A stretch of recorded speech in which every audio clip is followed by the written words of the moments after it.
Assalamualaikum warahmatullahi wabarakatuh. Kita mulai taklim kita dengan bersama-sama membaca basmalah. Bismillahirrahmanirrahim. Alhamdulillah wassalatu wassalamu ala rasulillah Sayyidina Muhammadin ibni Abdillah wa ala alihi wa sahbihi wa mawala. La hawla wa la quwwata illa billah, amma ba'du. Jamaah rahimakumullah, kalau dalam perjalanan kita ini udah di tengah jalan, di tanggal berapa ini? 15 atau 16? Ya, mau yang mulainya hari Sabtu atau mulainya hari Ahad, beda waktu, tetapi pertama naiknya bareng di tanggal 1.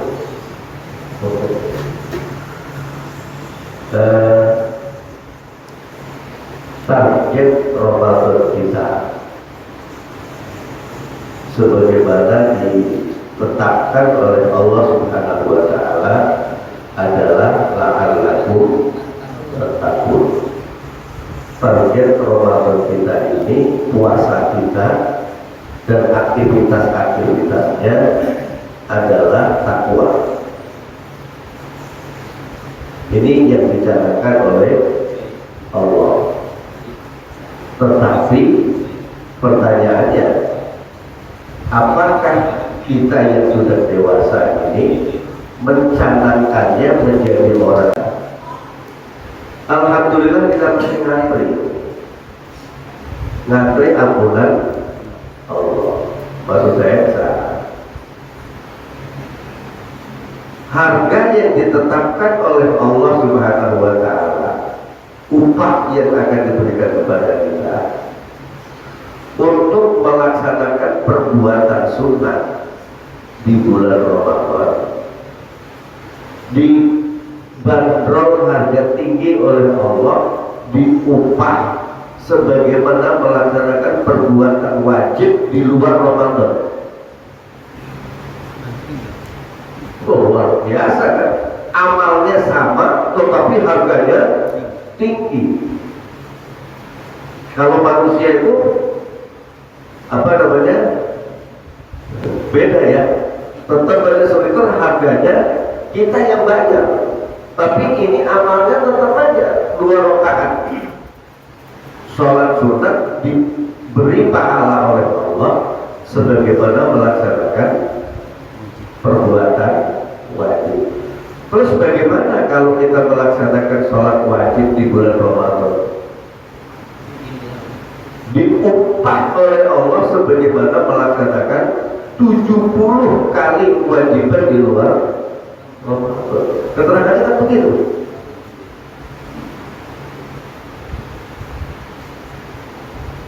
Pertanyaannya, banyakkan mana yang mau ngantri apa yang nggak mau ngantri? Qobliyah badiah yang ada qobliyah badiahnya. Kemudian tarawih. Yang tarawih di jalanan apa yang tarawih di masjid, banyakkan mana? Di jalanan. Kalau begitu masih banyak yang belum tertarik dengan promosi dari Rasul Shallallahu Alaihi Wasallam dengan menyebut Allah memberikan pahala yang sangat luar biasa. Ini. Jadi oleh karena itu bersyukur kepada Allah, kita masih mau ngantri. Padahal ngantrinya nggak lama-lama amat, terawih paling setengah jam. Tapi ngantri yang untuk dapat 2 liter 6 jam orang mau. ini hanya setengah jam dengan upah yang begitu tinggi dari Allah, masih banyak yang tidak jadi gak usah nyalain orang, tapi kita bersyukur bahwa kita masih ditakdirkan oleh Allah untuk mau ngantri walaupun dengan susah payah. Ada yang mengatakan di bulan Ramadan tidur habis sholat subuh itu sunnah, bukan sunnah tetapi sunnah, susah tahan. Ya. Tapi kita berani memaksakan diri untuk tetap tahan. Nah, ketika kita berani memaksakan diri sudah sampai di tanggal 15 ini, tinggal separuh perjalanan lagi. Pertanyaannya, apakah kita akan mensia-siakan membuat sia-sia apa yang sudah kita perjuangkan dari awal? Orang ahli hikmah mengatakan rahasia sukses adalah setia pada tujuan. Tujuannya apa tadi? Menjadi orang yang bertakwa. Ini yang dipatok oleh Allah.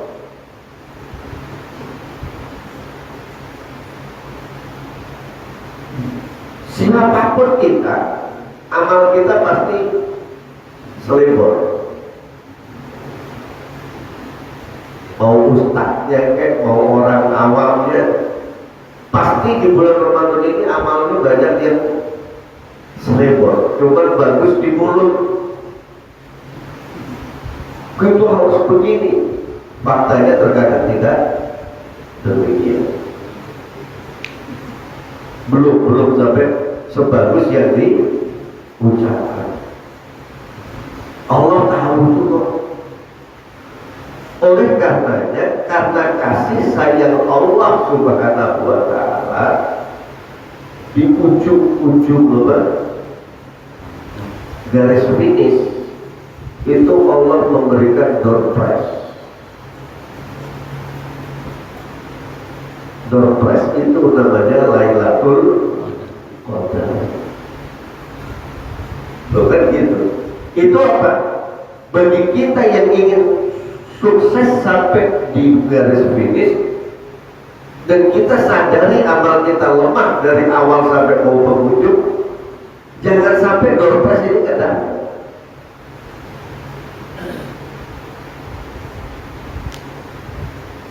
Sebab Lailatul Qadri khairun min alfi syahrin. Lailatul Qadar itu lebih baik daripada 1000 bulan. Bukan sama dengan 1000 bulan. Lebih baik daripada 1000 bulan. 8 sama dengan berapa?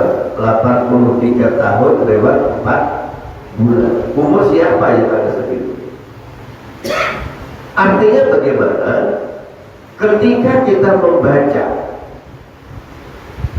Rabbil firli wali walidayya warhamhuma kama rabbayani shaghira, ditambah walijami'il mu'minina wal mu'minat wal muslimina wal muslimat. Perbanyak. Saya dikasih tahu guru saya gitu, Rabbil firli wali walidayya itu satu doa, tetapi meliputi 3 unsur.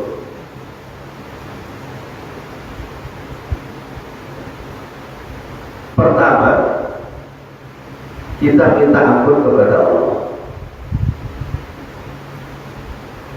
untuk diri kita. Yang kedua, ada unsur birrul walidain, berbakti kepada orang tua. Yang ketiga, unsur silaturahmi dengan orang tua maupun dengan kaum muslimin. Tapi doa yang lain kan biasanya hanya untuk diri sendiri.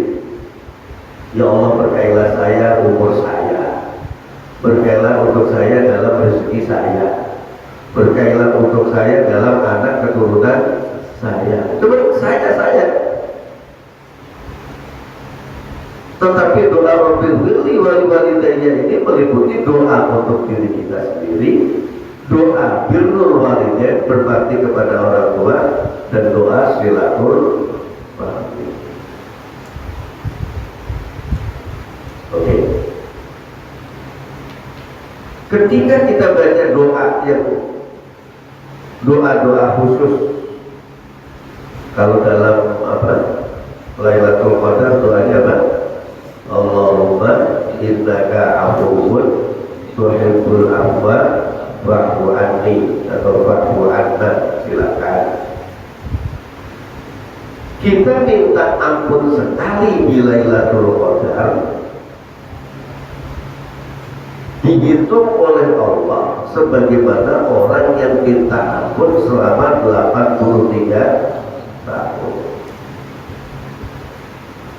Mendoakan orang tua di Lailatul Qadar dihitung mendoakan orang tua selama 83 tahun.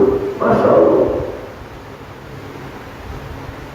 Kalau toh itu dibilang sebagai sebuah kebaikan dan ampunan, kemudian nanti kalau ada bayar-bayaran,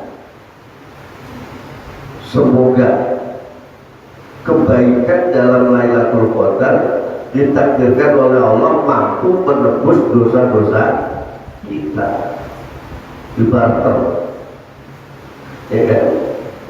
Dosanya dibarter dengan pahala dalam Lailatul Qadar. Cuma begini, kalau sahabat disuruh baca Lailatul Qadar, dia langsung doa secara serius. Tapi zaman sekarang enggak. Terus cirinya Lailatul Qadar bagaimana?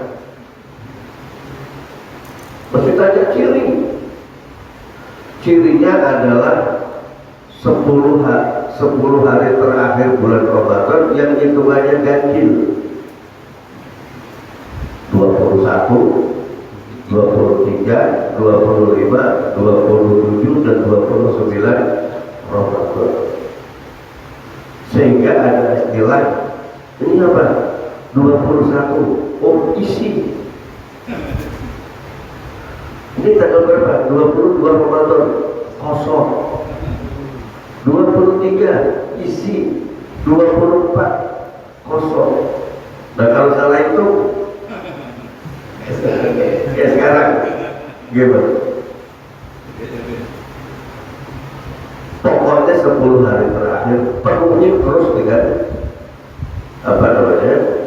banyak minta ampun dan minta apapun dari Allah Subhanahu wa Ta'ala. Tentu minta kebaikan.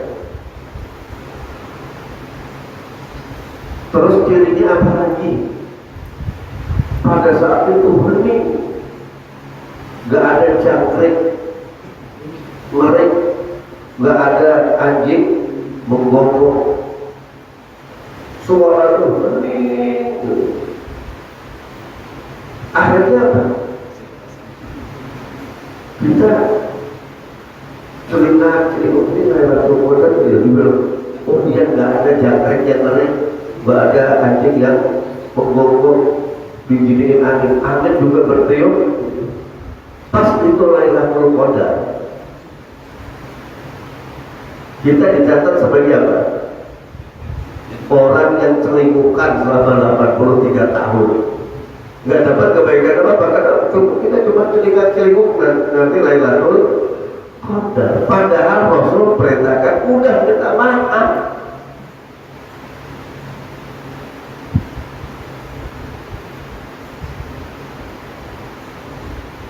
Sekarang begini, ada orang yang menyatakan waktu-waktu sahur itu waktu-waktu yang bagus untuk kesehatan. Makanya orang sholat tahajud, orang pada sholat sunat pada saat itu bermanfaat bagi kesehatan. Benar. Itu bagi siapa? Bagi yang melek. Bagi yang tidur, nggak ada manfaatnya apa-apa. Lailatul Qadar itu kan bermanfaat bagi yang minta ampun, bagi yang tidur nggak ada pengaruh. Kebaikannya dia nggak peroleh, kenapa? Dia tidur. Oleh karena itu saya pesan di Lailatul Qadar nanti 10 hari terakhir,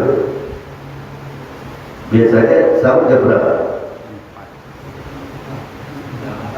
Jam 4 baru mulai makan. Nah, saya pesan jam 4 udah selesai makan, jangan baru mulai makan.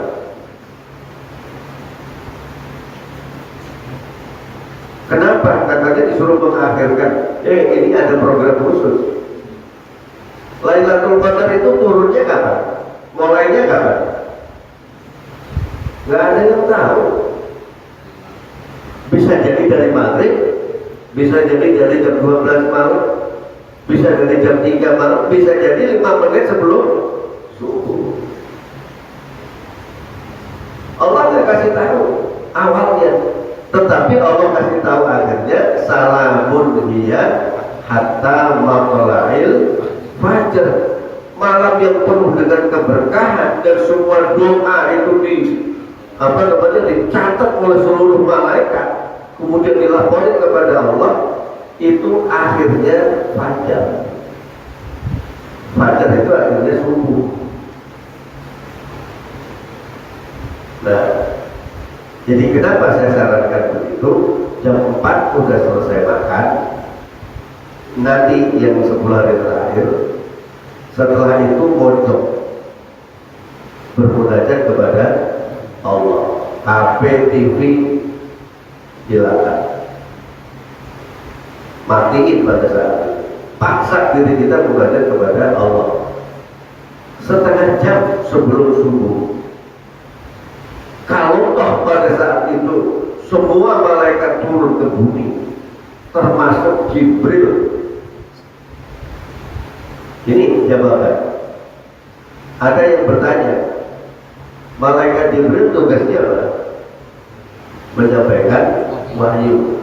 Sekarang kalau wahyu udah selesai, udah nggak ada nabi, nganggur dong dia.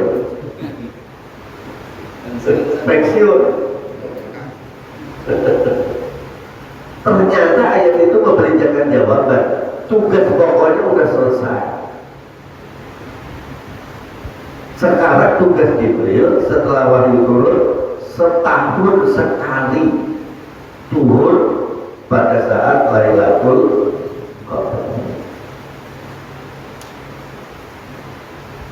Udah.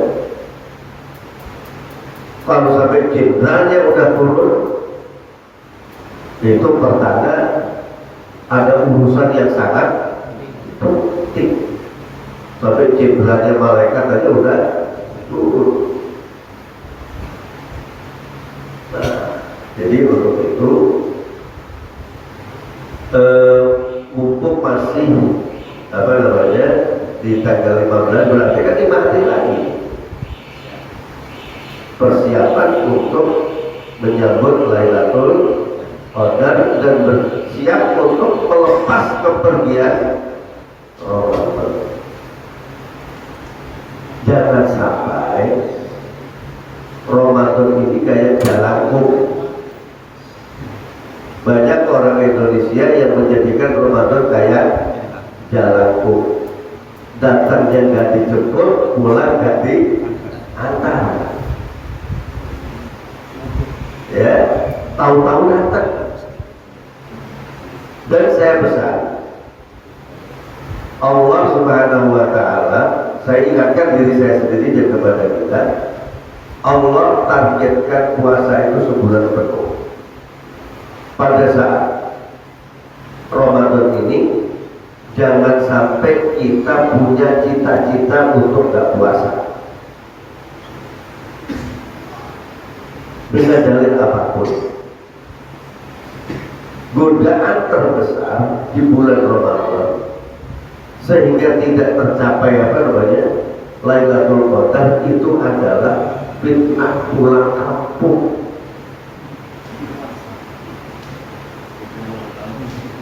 Iya. Bagi orang yang mempunyai target takwa, pulang kampung itu bisa menjadi fitnah. Kenapa? Kemungkinan besar ibadah Ramadannya cacat, sekurang-kurangnya berkurang nilainya. Loh, ini kan permasalahan besar ini. Oke lah kalau sholat mereka mempunyai kalau puasa mereka mempunyai dalil untuk tidak berpuasa gara-gara musafir. Tapi kalau sholat, apakah ada keringanan sampai mereka ke sholat? Kalau toh ada keringanan kan jamak kosor. Yang melakukan jamak kosor apa yang enggak, banyakan mana? Loh, ini di akhir Ramadan loh.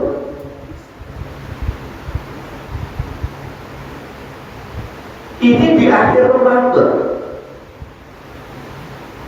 Yang pelakunya mengakui Allah menurunkan ampunan yang sebesar-besarnya. Bahkan ada hadis yang dinyatakan sebagai pembebasan dari api neraka. Mereka yakin dibebaskan dari api neraka, tetapi kok ketika itu nggak sholat.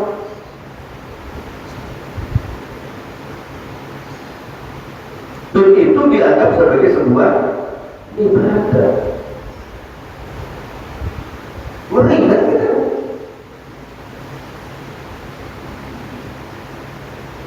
Ini persis seperti orang yang haji atau umroh pengen nyium hajar aswad pakai joki.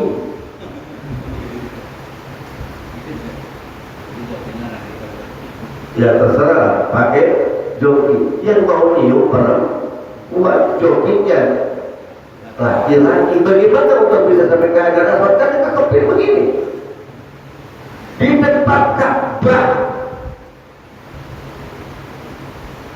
Perempuan dikekepin laki-laki yang bukan mahram, itu dianggap ibadah.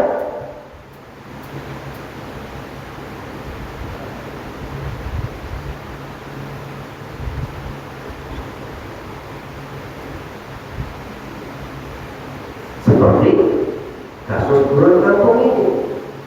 Di akhir Ramadan itu adalah kalau buah itu adalah jusnya, inti sarinya itu di akhir Ramadan. Bulan kampung udah tak puasa dengan dalil musafir, tetapi sholat juga.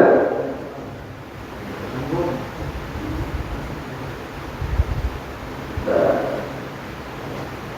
inilah permasalahannya. Tapi ngomong begini juga dibilang salah. Harus menghormati kearifan lokal.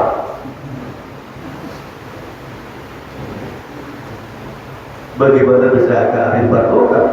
Ibadah ini kan kepunyaan Allah. Kecuali kalau dia nggak pengen dapat ampunan Allah, nggak masalah.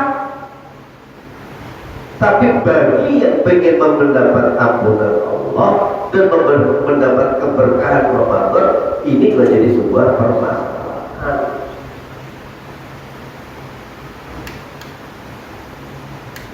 Saya mudik Pak, ya nggak apa-apa mudik. Puasa juga, alhamdulillah. Sholat juga, alhamdulillah. Karena itu memang kewajiban. Nah, kalau memang ada permasalahan seperti itu, mestinya ini tugas siapa yang harus melakukan penertiban? Pemerintah.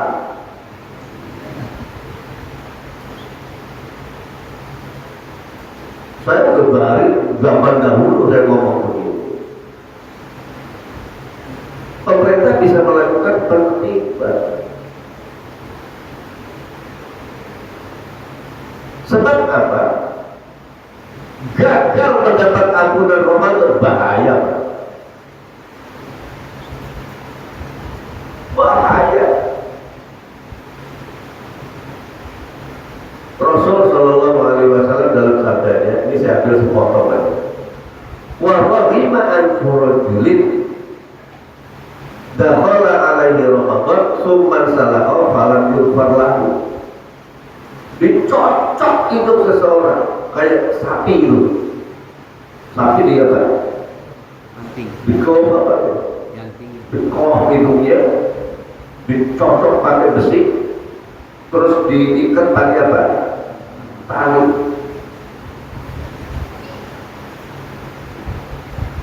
Dicocok hidup seseorang Muslim maksudnya, yang mengakui wajibnya puasa, yang gak wajib yang enggak. Ramadan datang kepadanya, kemudian Ramadan udah berlalu sebulan, tapi Ramadan pergi, dosanya gak diampuni. Bahaya tuh.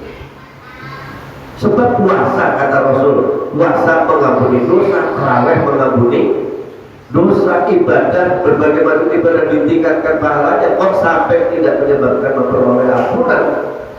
Itu nasibnya seperti hewan yang sudah dicocok itu. Ambil contoh, ujung gang sono tutup, ujung gang sono tutup.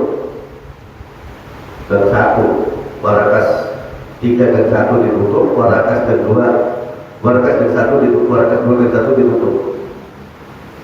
Oke. Kita lepas sapi. Anak sapi yang 300 kilo kita lepas. Yang gagah-gagah suruh nangkep. 1 jam ketangkep ya? Enggak. Tapi syaratnya 300 kilo hidupnya belum dicomot nih.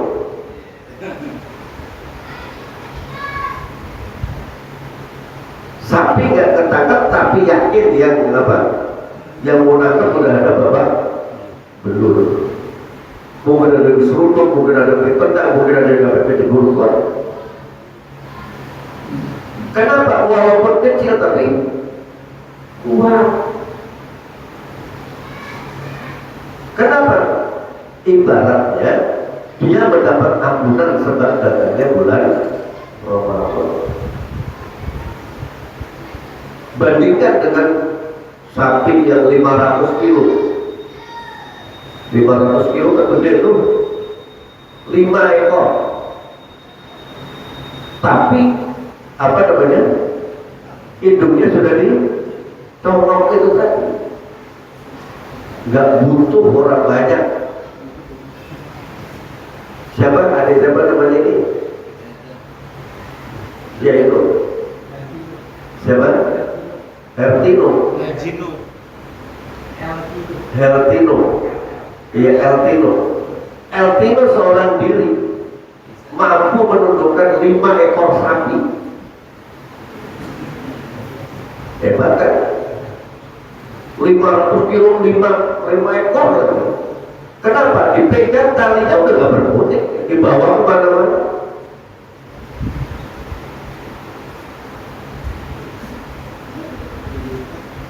Kenapa? Udah lemah. Udah lemah.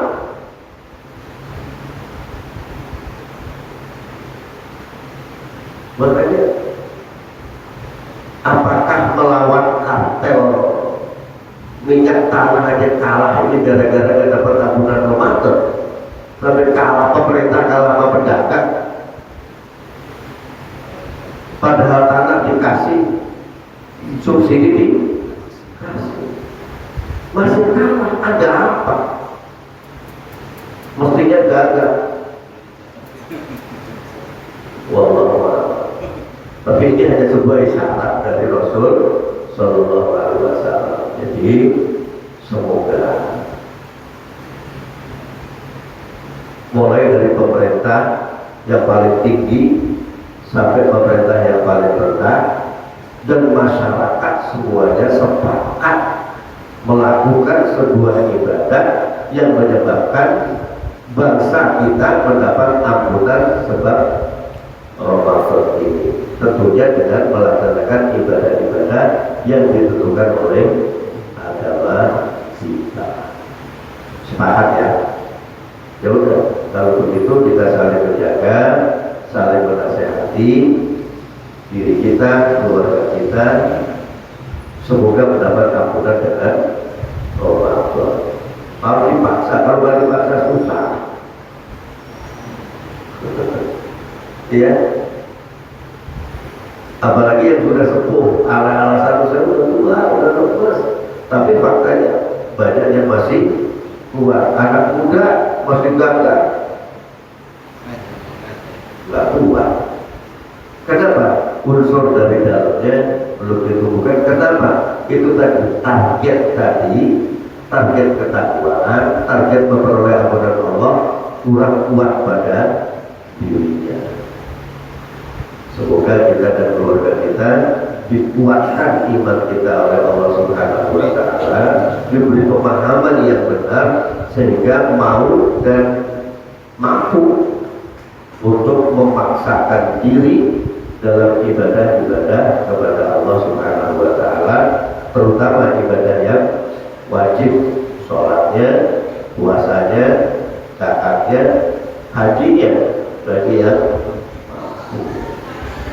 la haula wala quwwata illa billahil azim. Sallallahu alaihi Muhammad. Kita akhiri dengan kafaratul majelis. Subhanakallahumma wa bihamdika asyhadu an la ilaha illa anta astaghfiruka wa atubu ilaik. Assalamualaikum warahmatullahi